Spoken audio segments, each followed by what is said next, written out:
Olá! Quando, por Marte, Vênus, Júpiter e outras esferas, Beatriz conduziu Dante entre multidões de santos, serafins, e no céu dos céus, o Pai, o Filho, sua Mãe e o Espírito Santo, nossa Terra era o centro do universo, rodeado por uma meia dúzia de planetas como o Sol e a Lua, e por uma esfera de estrelas movidas, segundo o poeta, pelo amor. Em nosso tempo, dizem que o primeiro homem a viajar pelo espaço sideral, Yuri Gagarin, teria dito: "Eu procurei e procurei, mas não encontrei Deus." E sabemos que o Sol é só uma entre 300 bilhões de estrelas da Via Láctea, que é só uma entre 100 bilhões de galáxias do universo observável. Se 1% dos planetas for habitável, os potenciais abrigos para a vida podem exceder a 1 trilhão de bilhões. Não é natural, disse 400 anos antes de Cristo o grego Metrodorus, num grande campo ter apenas uma espiga de trigo, e no universo infinito somente um mundo com seres vivos. Cabeças como Kepler, Kant, Churchill, Carl Sagan ou Stephen Hawking pensavam o mesmo. Mas indiferente a tantas vozes e cifras, perdura o paradoxo. Onde estão eles? E perduram os enigmas.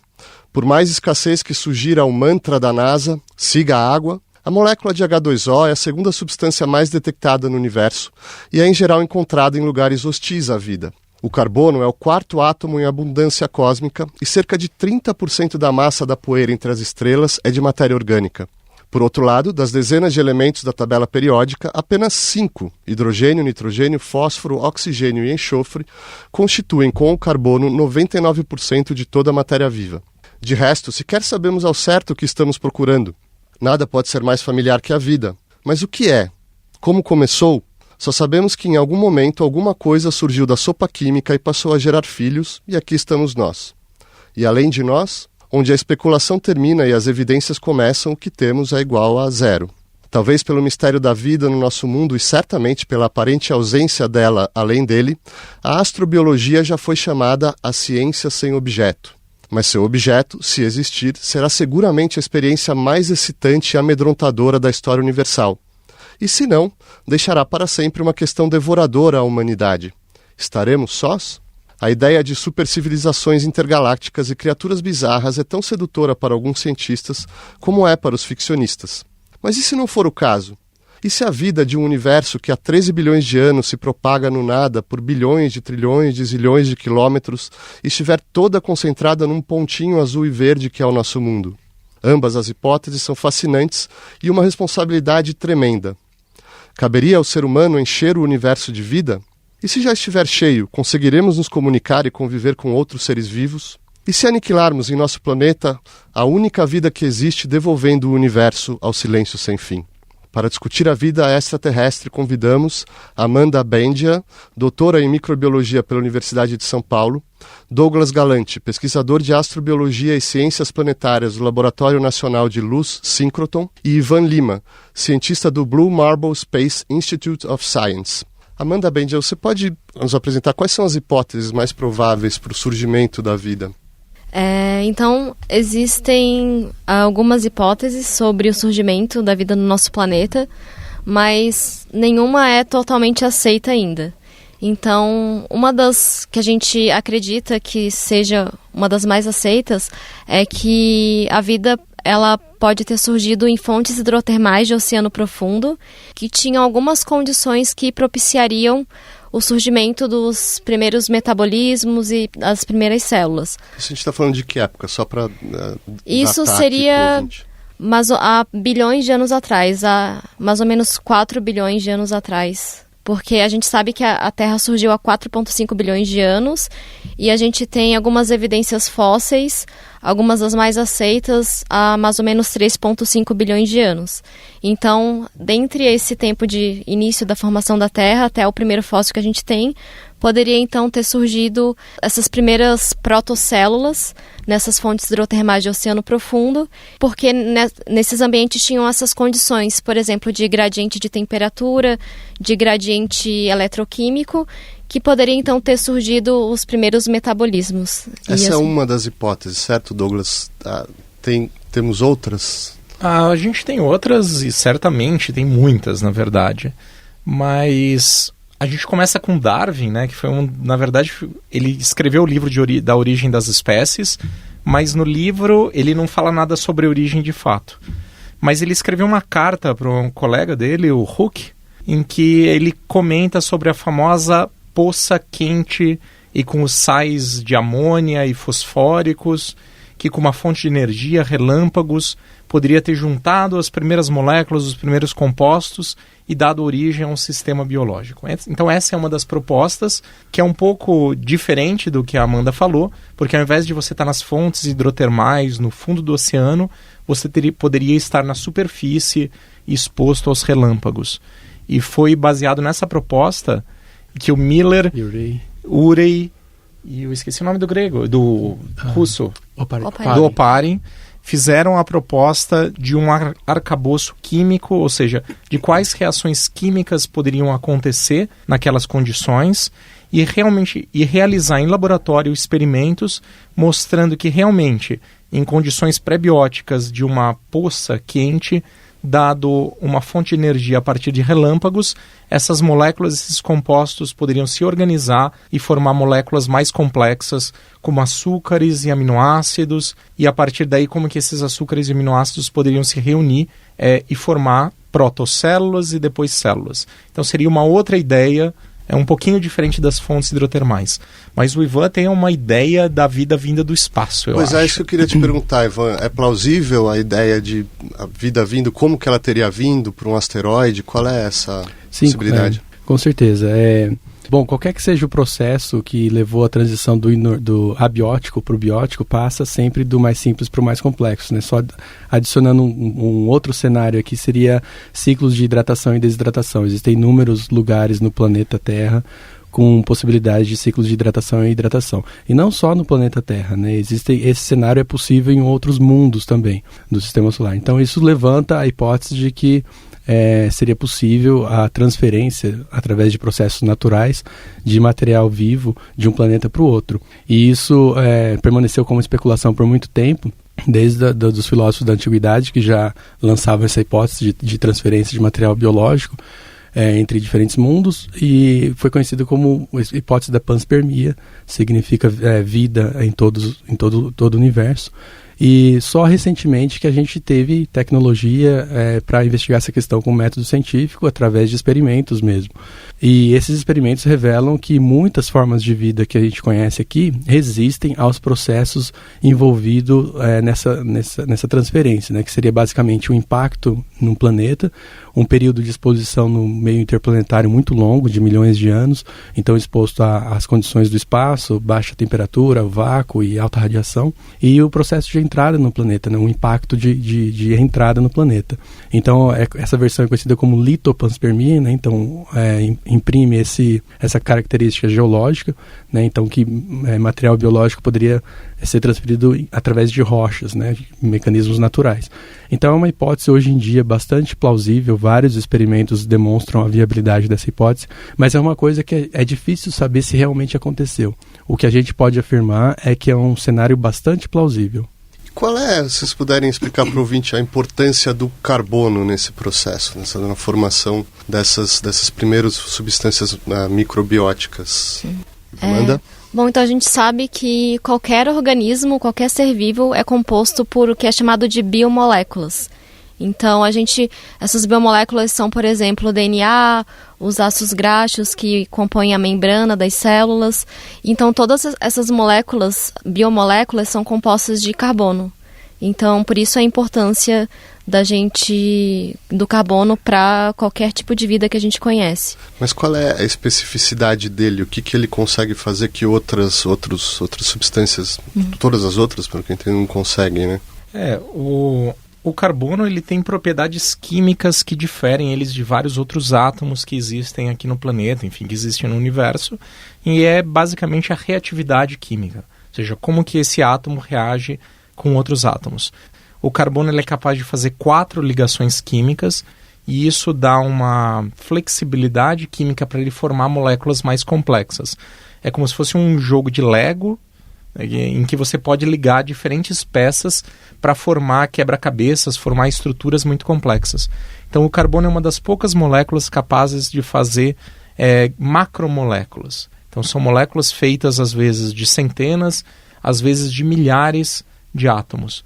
E quando você tem essa flexibilidade para construir sistemas muito complexos, você pode formar estruturas que têm uma função diferente da original, que são, por exemplo, as enzimas, que promovem outras reações químicas do metabolismo dos seres vivos, ou, como a Amanda já comentou, os ácidos graxos, que compõem as membranas das células, que têm propriedades muito específicas. Elas não só separam o meio intracelular do extracelular, como elas têm uma permeabilidade seletiva, ou seja, elas podem escolher quais íons, quais moléculas entram e quais moléculas saem. Toda essa reatividade química, ela é baseada na estrutura do carbono. Então ele é um átomo único no universo.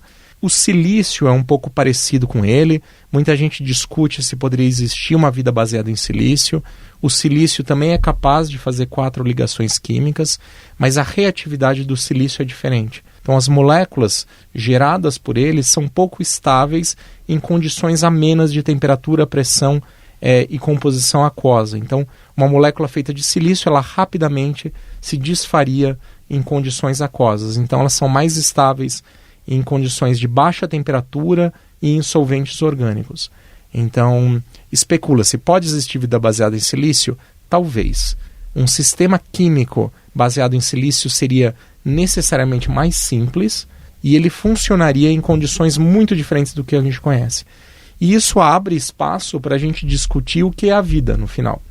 Será que a vida toda é baseada em moléculas orgânicas e vive nessas condições amenas de temperatura, pressão, composição química, ou será que ela poderia existir em uma lua como a lua gelada de Saturno, Titã, onde em vez de ter água você tem solventes orgânicos, temperaturas de menos 100 graus Celsius, condições completamente adversas. Então essa é uma área que a astrobiologia e várias outras ciências estão tateando agora em dia.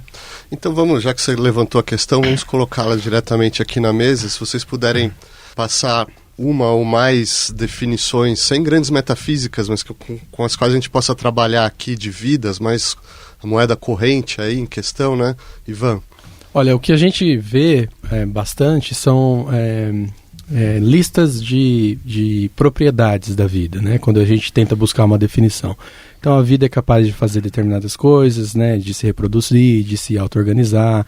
Então, o máximo que a gente consegue chegar de uma definição de vida é elencar propriedades. Descrever a vida. Então. Exato, descrever a vida. E claro que nenhuma dessas listas de prioridades vai englobar todos os seres vivos. Sempre vai existir alguma exceção. E esse é o grande problema, né? De a gente não conseguir elencar, mesmo que seja uma lista de propriedades que seja aplicável a tudo que a gente consegue imaginar de vida. Então eu acho que a busca por uma definição de vida, talvez essa definição só vai acontecer, uma possibilidade, quando a gente encontrar um segundo exemplo de vida. Talvez vai adicionar um novo componente aí na nossa maneira de pensar sobre o fenômeno vida. Que tal, Amanda? Alguma... Então, inclusive, existe uma área da ciência que tenta detectar, por exemplo, organismos, algum ser vivo que é diferente do que a gente conhece, que é chamado de Deep Biosphere, biosfera oculta.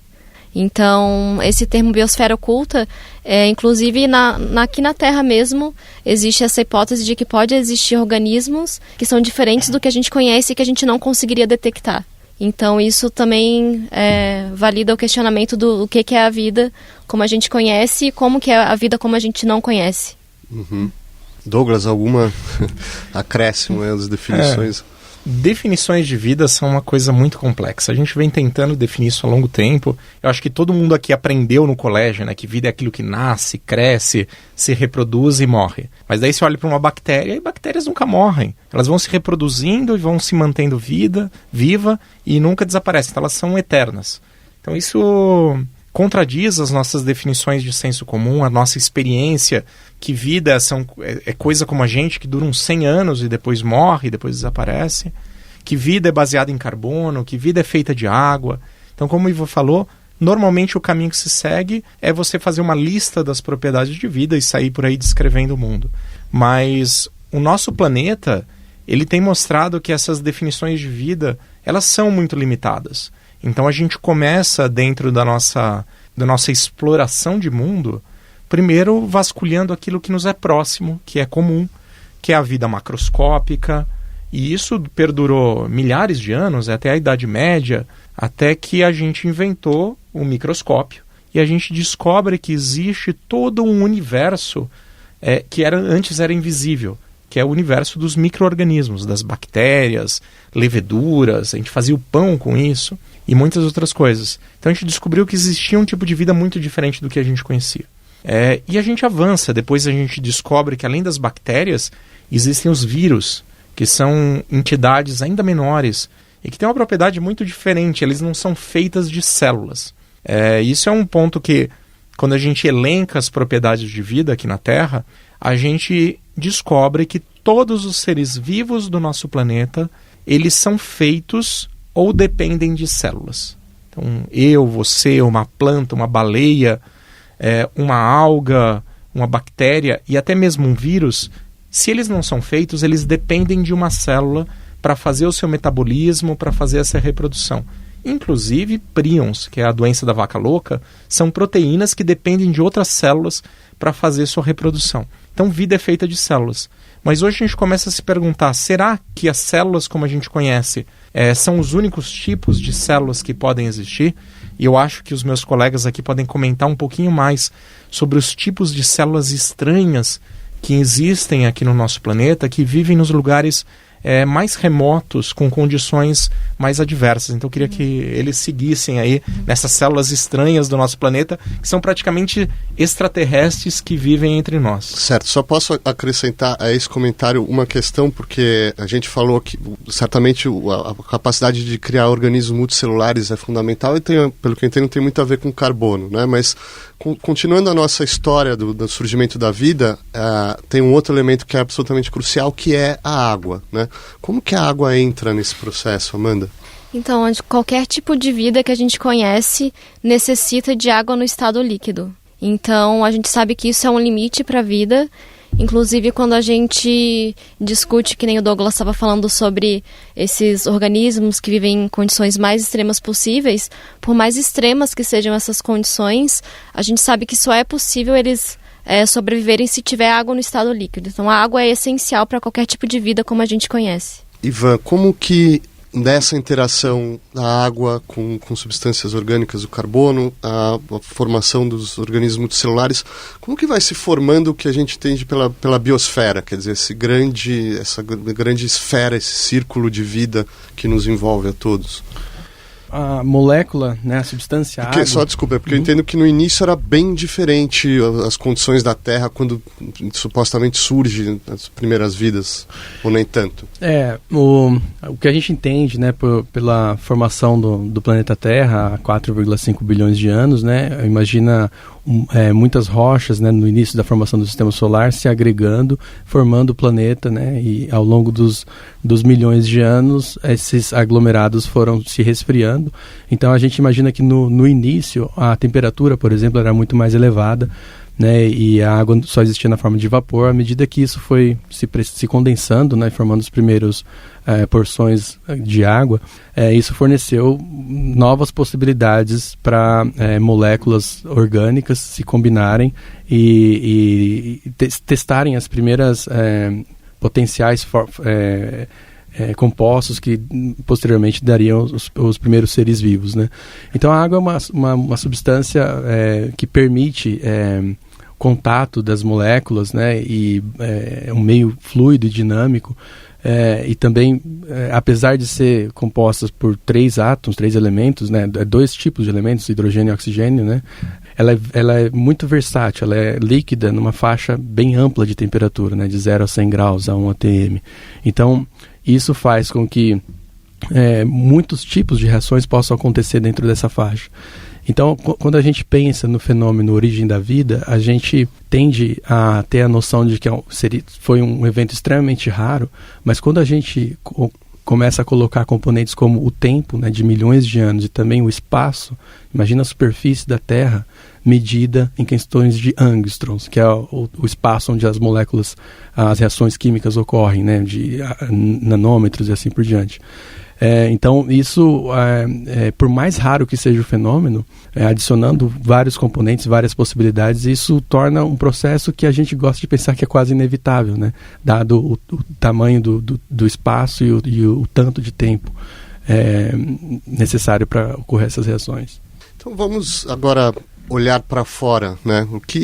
Douglas, quais são as moléculas mais complexas de que a gente tem evidência fora da Terra? Digamos, as mais próximas do que seriam as moléculas que formam a vida. Bom, hoje a gente tem telescópios, seja em Terra, seja no espaço, que nos permitem estudar a composição química do universo. Então a gente pode medir gases ou líquidos que existem na superfície de planetas e luas no nosso sistema solar, e a gente pode vasculhar a composição química de grandes nuvens de gás que existem no universo. Então essas nuvens são gigantescas, muito maiores que o nosso sistema solar, e são compostas de gases, de poeira, de gelos que ficam presos pela própria gravidade. Então a gente consegue usar técnicas que a gente chama de espectroscópicas para analisar em detalhe a composição química dessas nuvens. Há muito tempo a gente achava que basicamente elas eram feitas de hidrogênio, H2, hidrogênio molecular, água, que são as mais fáceis de detectar, monóxido de carbono, que é CO, e basicamente era isso. Mas com o avanço das técnicas espectroscópicas, outras moléculas começaram a ser detectadas. Dióxido de carbono, metano, etano, que são moléculas orgânicas, cada vez mais complexa. Hoje, essa lista de moléculas já encontradas é gigantesca. Gigantesca, quando eu digo, centenas de moléculas que já foram medidas. Algumas das maiores moléculas algumas delas são moléculas orgânicas com cerca de 13 a 14 carbonos de extensão, então já são moléculas relativamente grandes. Mas existem algumas moléculas que mais recentemente têm sido detectadas, por exemplo, por aquele radiotelescópio gigantesco que existe no deserto do Atacama, o ALMA, que são moléculas chamadas hidrocarbonetos policíclicos aromáticos. É como se eu pegasse vários anéis de carbono, juntasse eles formando uma rede, e essa rede tem propriedades químicas únicas.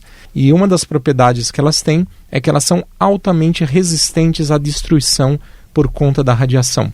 Então a evolução química do universo diz que essas moléculas orgânicas pequenas elas vão se formando lentamente por reações químicas nessas nuvens gasosas, depois elas vão se juntando, formam esses hidrocarbonetos gigantes, que são os hidrocarbonetos policíclicos, e esses permanecem resistentes à destruição ao longo do tempo. Então você falou lá no comecinho que cerca de 30% do carbono no nosso universo é fase orgânica. A maior parte desses hidrocarbonetos está preso nesses hidrocarbonetos policíclicos aromáticos. E eles podem chegar a formar estruturas gigantescas com até cerca de 60 carbonos, formando o que é uma estrutura chamada de fullereno, que basicamente ela tem a forma de uma bola de futebol. Então ela é uma esfera de carbonos com 60 átomos de carbonos fechados, altamente resistentes à radiação. Então o nosso universo ele parece, pelas suas propriedades químicas e físicas, preferir formar moléculas orgânicas. Então isso mostra que não é tão coincidência a vida como a gente conhece ser feito de moléculas orgânicas. Nosso universo está cheio dessas moléculas que estão aí à nossa disposição. Então elas estão distribuídas nas nuvens moleculares, e hoje a gente sabe que dentro dessas nuvens moleculares acontece o processo de evolução normal a partir da gravidade, onde acontece o colapso, e nesse colapso, ou seja, diminuição de tamanho da nuvem, você começa a formar as estrelas, e no entorno das estrelas você começa a formar os planetas. Então esses planetas eles herdam a composição química original, eles herdam todo esse carbono, hidrogênio, água que tinha, e eles já nascem, como os meus colegas falaram, 4,6 bilhões de anos atrás, como nasceu a Terra, com uma composição química que permite essas reações químicas primordiais que podem dar origem à vida ou não. Então o carbono está espalhado por todo o universo. Por isso que a gente acha, muito provavelmente a vida, se existir em outro lugar, ela também vai ser baseada em carbono. Perfeito. Isso que você falou da formação dos planetas em torno às estrelas, como o nosso Sol, né? Se a gente puder tentar identificar para o ouvinte que tipo de especificidade do que a gente conhece o nosso sistema solar apresenta para que ele tenha propiciado o surgimento da vida. Tem algo de especial? Tem algo que aparenta ser mais singular aqui no nosso Sol, no nosso sistema solar? Ivan? Olha, um fator que é bastante procurado quando se fala em outros sistemas planetários é a metalicidade da estrela, que indica a quantidade de elementos pesados que os planetas, potenciais planetas que orbitam essa estrela vão ter, né? Então, quanto maior a metalicidade, mais planetas telúricos, que a gente chama, né? Que são planetas que têm rochas e que têm uma superfície sólida, né?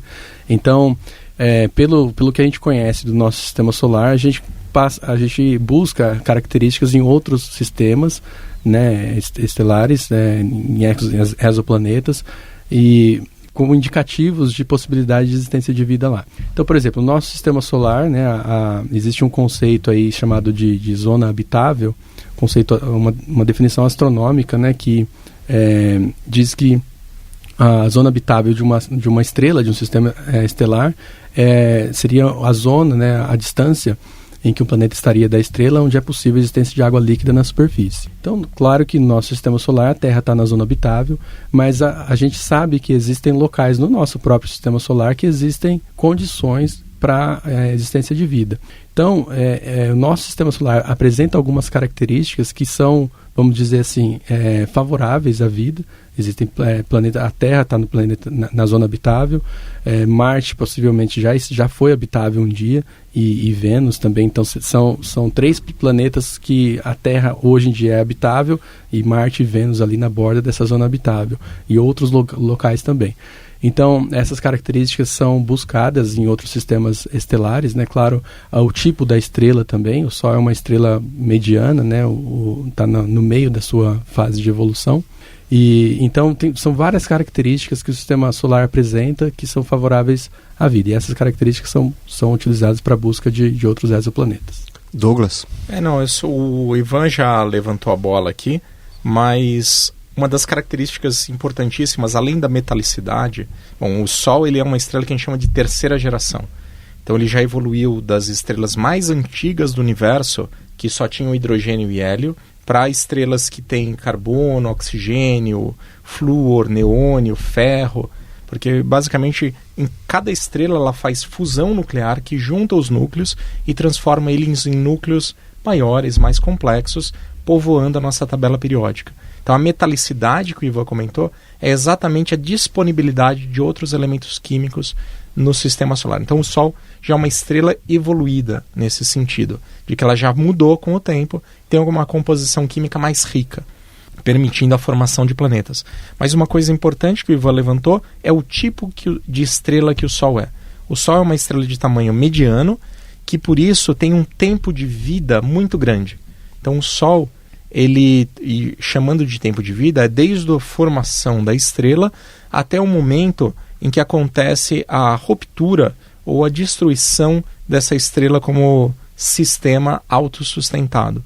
Então o Sol ele deve durar por cerca de 10 bilhões de anos. Então ele foi formado mais ou menos junto com a Terra, 4,5, 4,6 bilhões de anos atrás. Ele está mais ou menos na metade da vida da estrela. E a gente acredita que isso é importante porque dá tempo suficiente para os planetas em volta se formarem e evoluírem ao ponto de acumularem água, terem condições amenas de temperatura, como o Ivan falou, para eles se localizarem na zona de habitabilidade, que é essa zona adequada, e então a vida, talvez, quem sabe, surgir ali naquelas condições. Então o tempo, a gente acredita que é uma característica essencial. As estrelas que são muito grandes, elas evoluem muito rápido, então rapidamente elas explodem em supernova e destroem todos os planetas que estão em volta. Isso é um pouco mentira, na verdade, há exceções. E há estrelas que são muito pequenas e que têm uma evolução muito lenta, uma produção de energia muito, muito baixa e que talvez não produzam as condições necessárias para a habitabilidade. Então existe aí uma zona ideal de tipo de estrela que pode permitir a vida. E é esse tipo de estrela que a gente passa a procurar fora do sistema solar para ser mais provável de ter condições de habitabilidade e talvez abrigar a vida. Perfeito. Amanda, sempre ainda no nosso sistema solar, o que a gente tem de evidências até agora sobre possível presença de vida em outros planetas e quais são as expectativas aí para as buscas que estão se fazendo em planetas do nosso sistema solar? Bom, até o momento a gente não tem nenhuma evidência de que exista vida fora da Terra, então não existe nenhuma evidência ainda. E existem alguns trabalhos que, por exemplo, no nosso sistema solar, indicam alguns locais mais interessantes para a gente buscar vida. Né? Apesar de não ter evidências, mas assim, onde tem supostamente as melhores condições de habitabilidade. Então, por exemplo, a gente tem os planetas Saturno e Júpiter que tem luas orbitando esses planetas, luas geladas. E, por exemplo, em Encélados, que é uma lua de Saturno, já a Cassini detectou alguns indícios de que pode existir um oceano de água líquida abaixo da camada de gelo de Encélados. Inclusive, existem também algumas evidências de que no leito desse oceano teriam fontes hidrotermais ativas e que poderiam ter condições muito semelhantes às fontes hidrotermais que a gente encontra aqui nos oceanos profundos da Terra. E outro local interessante no nosso sistema solar também é a Europa, que é uma lua de Júpiter, que da mesma forma foram detectados indícios de que exista um oceano de água líquida também abaixo dessa camada de gelo. Inclusive esse oceano ele teria uma quantidade de água muito maior do que a do nosso próprio oceano.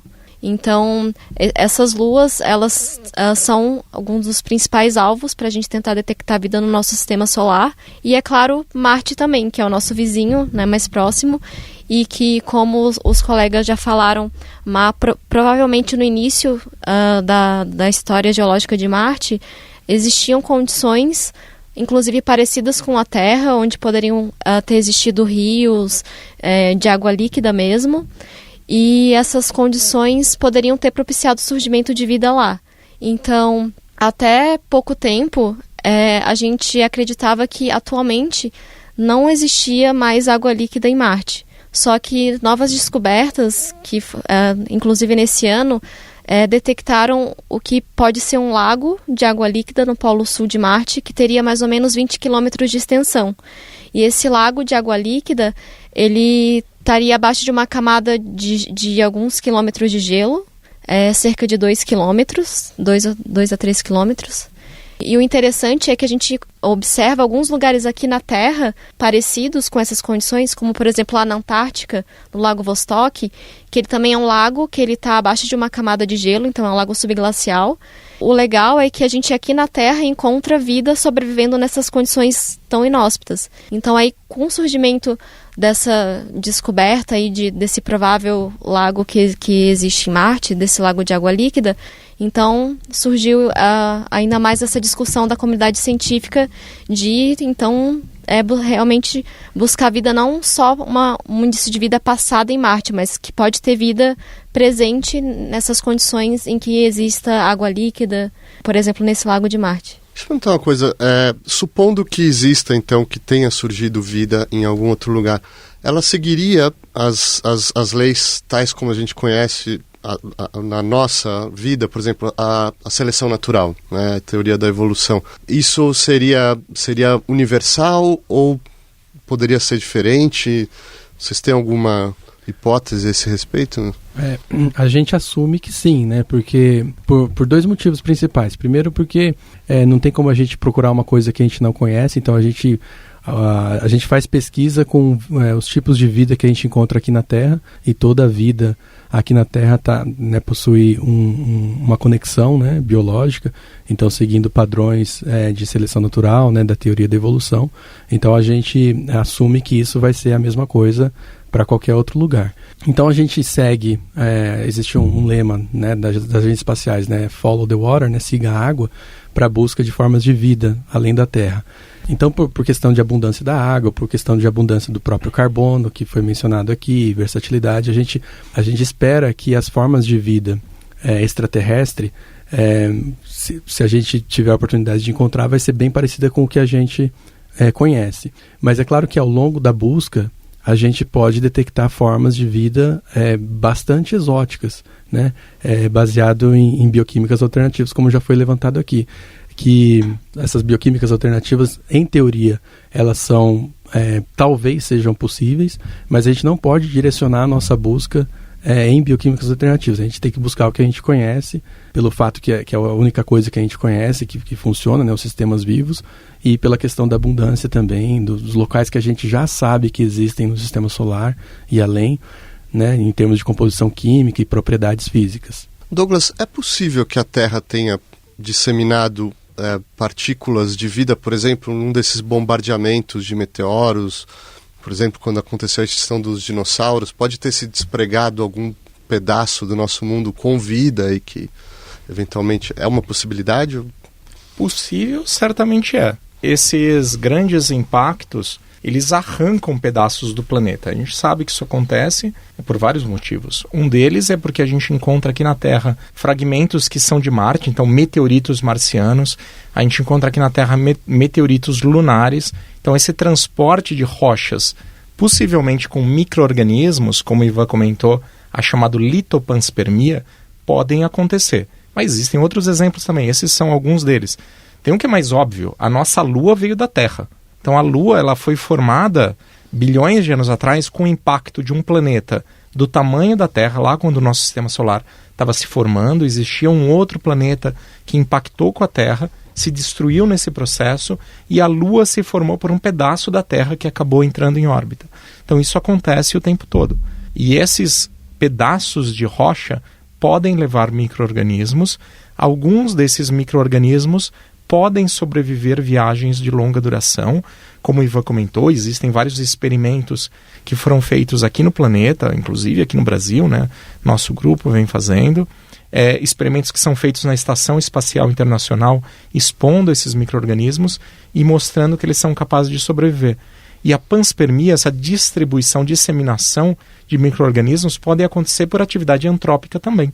Nós humanos mandamos sondas para todos os lugares do sistema solar, para Marte, para as luas de Júpiter, de Saturno, para Urano, para Netuno, para Plutão recentemente, né, a New Horizons.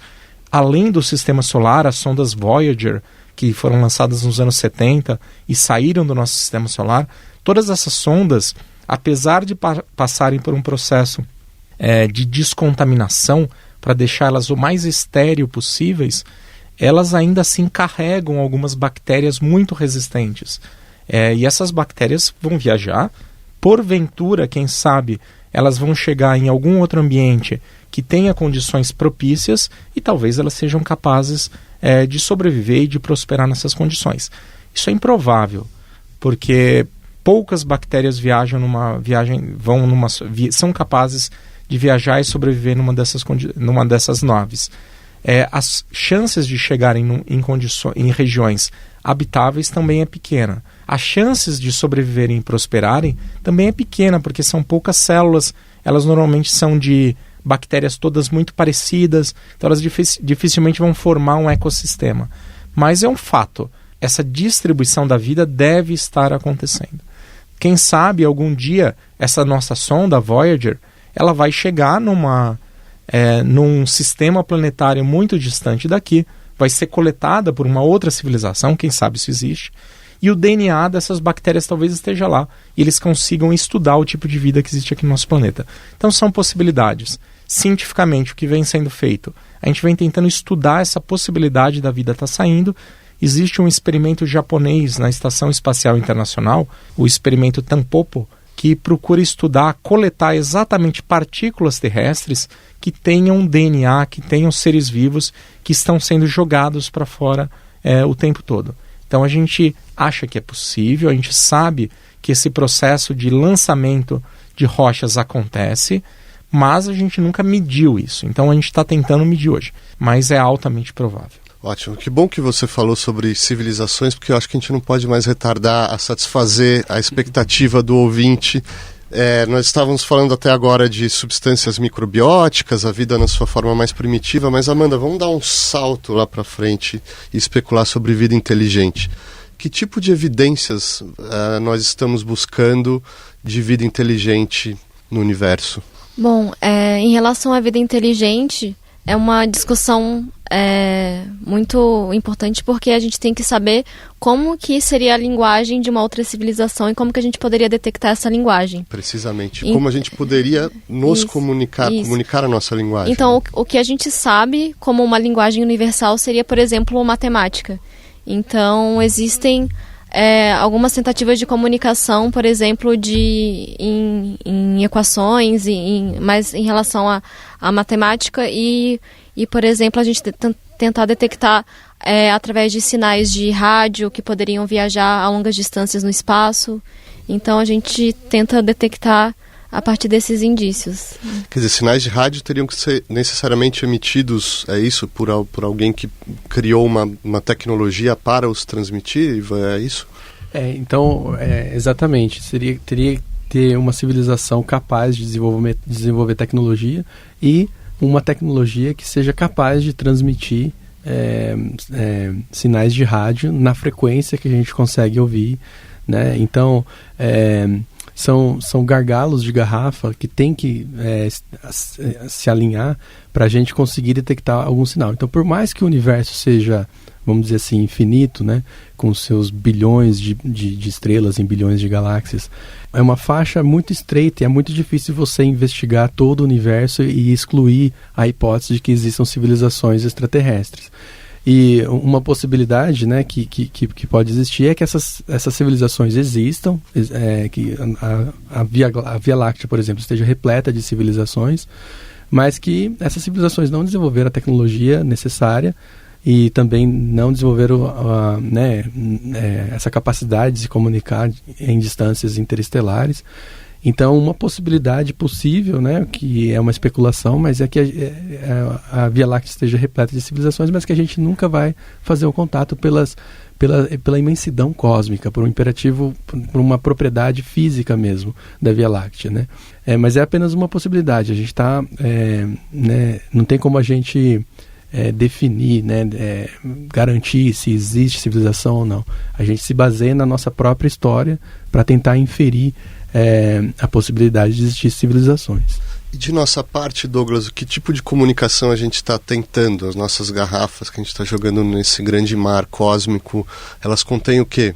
Bom, eu dei esse exemplo dos aparatos humanos que estão mais longe da Terra, mas as entidades construídas pelos seres humanos mais longe da Terra são as sondas Voyager 1 e 2, que saíram do Sistema Solar, e elas carregam uma mensagem para além do nosso Sistema Solar, que são aqueles 2 discos de ouro que foram idealizados, inclusive pelo Carl Sagan, né, que tem uma mensagem para outras civilizações. Então, ele tem imagens de seres humanos e eles têm músicas, sons e imagens do nosso planeta para que uma outra civilização entenda um pouco melhor como funciona, baseados, como a Amanda falou, em uma linguagem matemática que possa ser compreendida.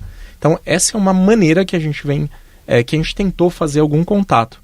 Mas, como o Ivan levantou, existe uma barreira. A distância, para começar. A estrela mais próxima do nosso sistema solar está o quê? 4 anos-luz, ou seja, demora 4 anos para a luz chegar até lá. Mas o que eu falei é exatamente isso. O nosso universo é feito, ele tem leis físicas e químicas muito bem estabelecidas. Existe um princípio chamado princípio da relatividade que diz que essas leis físicas elas são iguais em todos os lugares do universo, e dentre essas leis está que a velocidade da luz é constante no vácuo e tem uma velocidade de 300 mil quilômetros por segundo. Então não existe nada no nosso universo, até onde a gente conhece, que ultrapasse essa velocidade da luz. Eu tenho um problema, que eu sou tracker, então eu gosto que a Enterprise viaja em dobra espacial, que é além da velocidade da luz, e se eu tivesse essa propriedade, a gente conseguiria superar essa barreira, mas a gente não tem. Então as nossas sondas são em uma velocidade relativamente baixa, centésimos da velocidade da luz, mas existe outra garrafa que a gente vem lançando já há várias décadas, que são as ondas de rádio.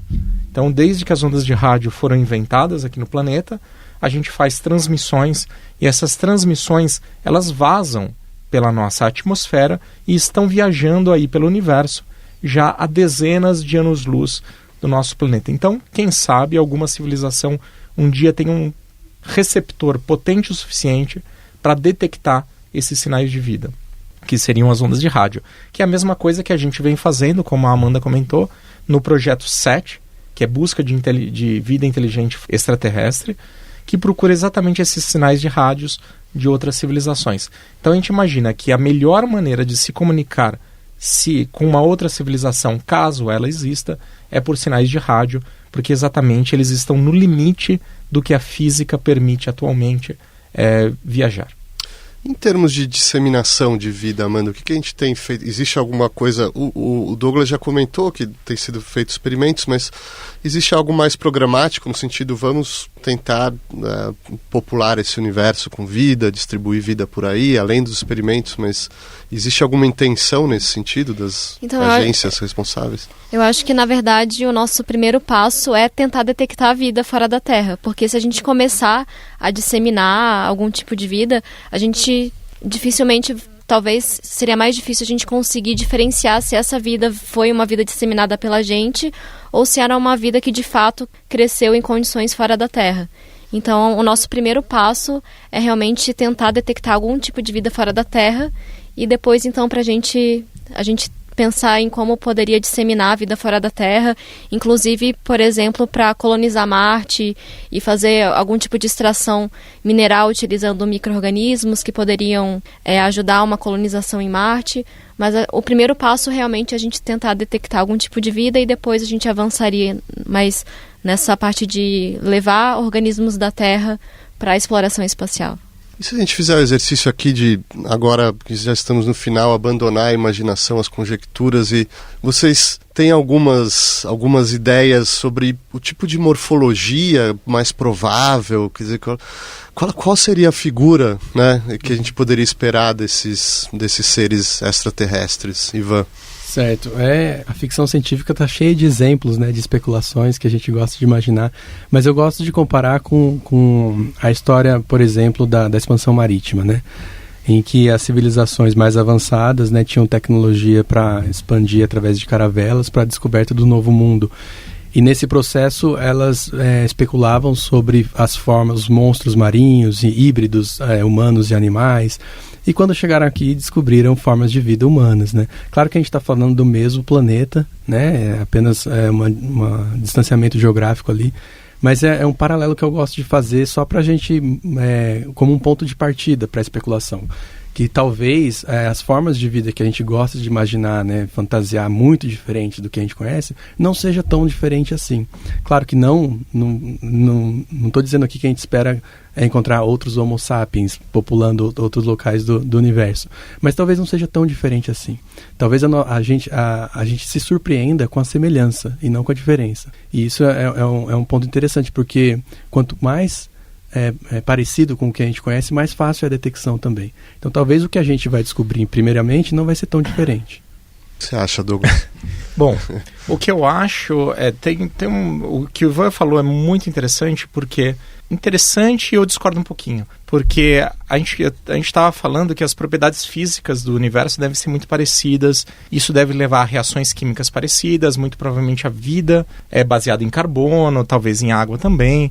Então existe um input inicial parecido, mas uma coisa que a gente sabe fortemente é que o processo de evolução ele deve acontecer em outros lugares, mas a gente não tem nenhuma maneira de prever qual que é o rumo da evolução. Então a gente não sabe se a evolução... Importantíssimo, Homo sapiens não é o topo da evolução. Nós somos tão evoluídos quanto qualquer bactéria que existe no meu umbigo. Ponto. A gente está na mesma etapa de evolução. Então não existe nada que diga que deve surgir um Homo sapiens, ou seja, um serzinho de 2 pernas, 1,80 m, bonitinho, que fala inglês como todo bom filme americano. Não existe absolutamente nada disso. E eu acredito que muito provavelmente os seres mais abundantes que existem no nosso universo, se existirem, são micro-organismos. Então eu acho que a gente vai encontrar micro-organismos habitando em Marte, talvez as luas de Júpiter e Saturno, e talvez outros lugares. Então, na minha opinião, os esforços de busca de vida devem ser de detecção de vida baseada em micro-organismos. Isso é um pouco chato e frustrante? Para mim, não. Porque eu imagino que o universo é muito criativo.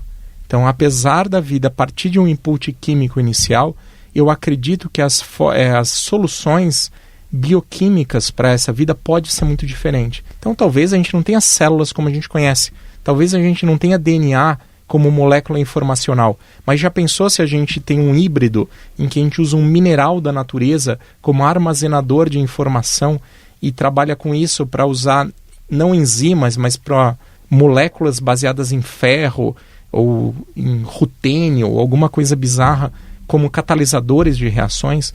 Então eu tenho essa grande esperança de que o nosso universo abrigue formas de vida, sim, muito diferentes das nossas, mas diferentes nas soluções químicas básicas, porque isso daria para a gente uma visão muito mais completa do que pode ser vida. Ajudaria a gente criar definições mais globais, talvez uma teoria geral do que é vida. Talvez vida não seja aquilo que eu falei no começo, que é vida baseada em célula. Talvez exista alguma coisa muito mais bizarra. Eu acredito na criatividade do universo. Esses ingredientes originais, primários, podem ser os mesmos, mas a maneira de misturar eles em diferentes condições pode criar seres que eu acho que podem ser muito diferentes. Eu acho que não homenzinhos verdes, mas soluções de micro-organismos muito diferentes. Certo. Podemos fazer uma rodada final? Temos que em brevíssimo tempo para cada um de vocês, mas se vocês puderem colocar para os ouvintes as expectativas e os desafios para a astrobiologia a curto prazo e a longo prazo também, por que não? Amanda.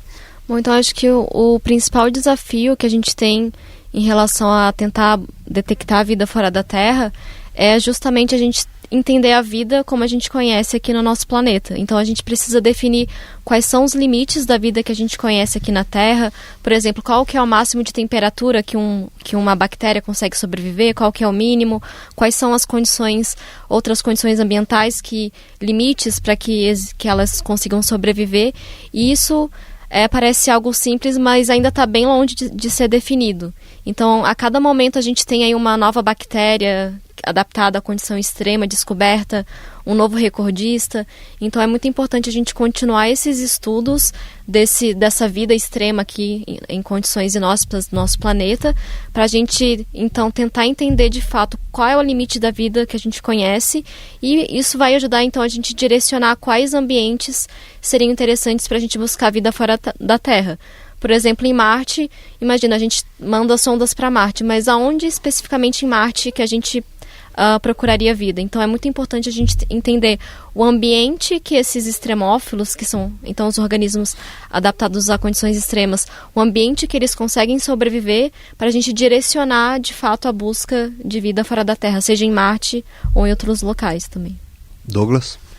Bom, eu tenho que comentar um pouquinho. Eu sou do Laboratório Síncrotron em Campinas e, para quem não sabe, o Brasil está construindo, em breve vai inaugurar um dos maiores aceleradores síncrotrons do mundo, que permitem estudar exatamente esses seres vivos que a Amanda comentou em escala micro e nanoscópica e ajudar a gente a definir as características básicas da vida para a gente procurar em outros lugares. Na astrobiologia mesmo, o que eu espero de ver nos próximos anos? A gente vai continuar explorando o nosso universo por trás de vida, e a gente pode separar essa exploração em duas frentes. Uma delas no sistema solar. Então, nos próximos anos a gente vai ter missões cada vez mais avançadas para Marte, do ponto de vista robótico. Em breve a gente vai ter missões para trazer amostras de volta de Marte. Eu estou louco para conseguir estudar essas amostras e procurar os micro-organismos. Em breve, e eu acredito principalmente impulsionados pelas iniciativas privadas, como do Elon Musk, a SpaceX, eu acredito que em breve a gente vai ter astronautas pisando na superfície de Marte. Em breve a gente vai ter sondas espaciais estudando aquelas luas geladas de Júpiter e Saturno e vasculhando aqueles oceanos por sinais de vida. E pensando em fora do sistema solar, estão hoje sendo construídos enormes telescópios com espelhos de 40 metros de diâmetro, que é gigantesco, que vão permitir não só a gente estudar a presença de planetas fora do sistema solar, orbitando outras estrelas, os chamados exoplanetas, mas estudar as composições químicas das atmosferas desses exoplanetas e procurar por sinais químicos da presença de vida. Então eu acredito que na próxima década ou nas próximas décadas a gente vai ter sinais de vida por aí afora. Então, é minha esperança. O fato é, atualmente a gente está desenvolvendo as tecnologias necessárias para responder essas perguntas, tanto no sistema solar quanto fora dele. Então, eu acho que a gente está muito perto disso. E é uma coisa que é a primeira vez na história que a gente tem essa possibilidade. Ivan Lima? Exatamente. É a primeira vez na história da humanidade que a gente tem tecnologia para investigar essas questões, que são as questões mais profundas da curiosidade humana, né, sobre as nossas origens e sobre a possibilidade de vida extraterrestre, utilizando o método científico. E somos privilegiados também por poder ter a chance de testemunhar descobertas dessa magnitude, né, de vida extraterrestre, que eu acredito, eu partilho do otimismo, né, de poder testemunhar a descoberta de vida extraterrestre e também da expansão da presença humana no sistema solar. Porque uma vez que a gente caracteriza esses ambientes e sabe que eles estão lá, que eles são parecidos com o que tem aqui, é uma questão de tempo até que a gente comece a ocupar esses lugares. Por uma questão de sobrevivência mesmo. A gente sabe que na Terra existem eventos aí cataclísmicos, né, catastróficos aí que extinguem uma diversidade enorme de vida. Então o ser humano está no planeta há apenas algumas centenas de milhares de anos, né, uns 200 mil anos. Se a gente quiser sobreviver por mais 200 mil anos, a gente tem que ter uma estratégia aí, um plano B, né, para sobreviver a longo prazo. Isso é uma questão de tempo, não é uma questão de se vai acontecer, mas é uma questão que como vai acontecer e quando. E eu acho que a nossa geração vai poder testemunhar, né, e muitos de nós, os ouvintes que estão ouvindo, têm a possibilidade até de fazer uma pequena contribuição nessa grande empreitada da aventura humana.